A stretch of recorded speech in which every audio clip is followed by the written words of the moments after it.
What is up, diecast fans, and welcome back to Jim's Magnificent Miniature Motor Cars for my first doubleheader in quite some time. And this isn't just any doubleheader, it's an actual head-to-head. My apologies in advance for some of the ambient noise you may be hearing over the course of this video.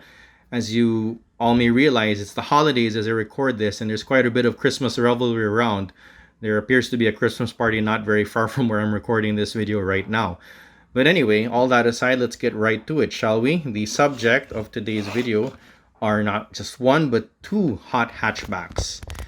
The Honda E and the 2003 Mini Cooper, both by Matchbox. Both, well, really snazzy looking models. So let's get to the unboxing, shall we?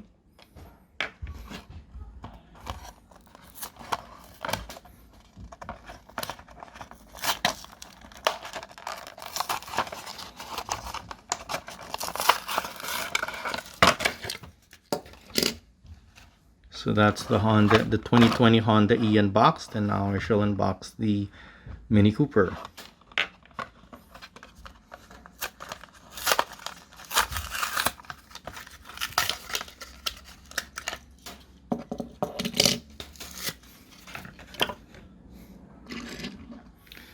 So that's two snazzy looking hatchbacks unboxed. And what do I think of them? Well, let's look at each one in turn, shall we? Now the Honda E, it's quite the it car at the moment because it's a pure electric hatchback. Unlike cars like, say, the Tesla Roadster or the Porsche Taycan, it's a quote-unquote affordable all-electric vehicle, and then it costs around $30,000. But of course, what do you call this? Affordable for the, shall we say, the 1% is still a little bit out of reach for us mere mortals. That said, it is nice to see a more down-to-earth EV. And this one, well, this is the car that legendary sports car designer Frank Stevenson, the guy who designed the McLaren P1 and the Ferrari F430, gave a 10 in his video blog.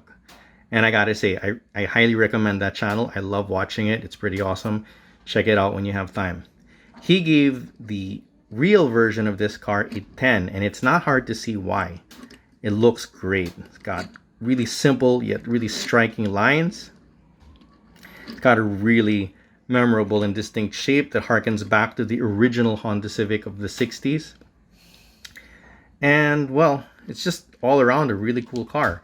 Now, how does this Matchbox compare? Well, how does it rate? Well, right off the bat, you kind of notice the little cheat, quote unquote, that Matchbox pulled with this car, which is not too dissimilar from what they did with the McLaren 720S Spider, in that the interior is basically integrated with the window. Well, here you have the roof integrated with the windows in one solid black piece, i.e. there is no interior. Okay, now one must bear in mind that these are dollar cars. So yeah, basically they cut their corners where they can, and they did that here. Now it looks great, it's got great stance, but, well, I don't know, call me old-fashioned, but I think an interior would have been nice. Still. That said, this car still looks great. And looking at it now, and even taking into consideration the corner cutting that Matchbox did here, I still give it a 7.5 out of 10. Yeah, an interior maybe would have gotten it a higher score, but I'm happy enough with this as it is. 7.5 out of 10 it is. This is a little harder to rate. In fact, I might not be inclined to rate it at all, given that it's basically an old casting, or a sort of a rehash of an older casting. I don't have the older casting with me right now, but this was done originally several years ago.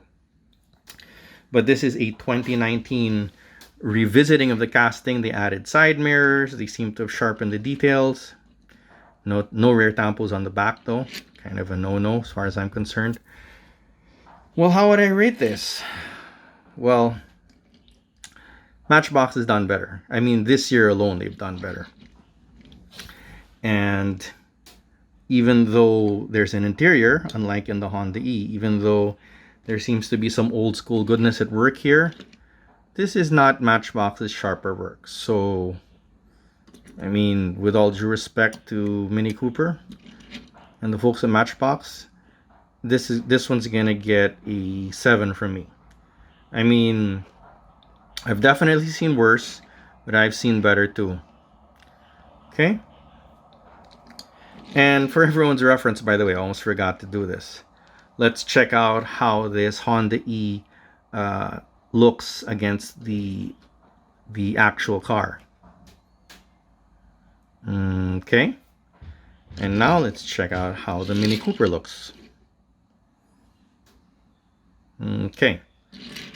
So there you have it. That's how I rate these two hot hatches. The Honda E just edging out the Mini Cooper by virtue of its very striking shape. Okay, these may not be the strongest Matchbox cars to come along in a while, but they are still welcome additions to my collection, and I am happy to have them both.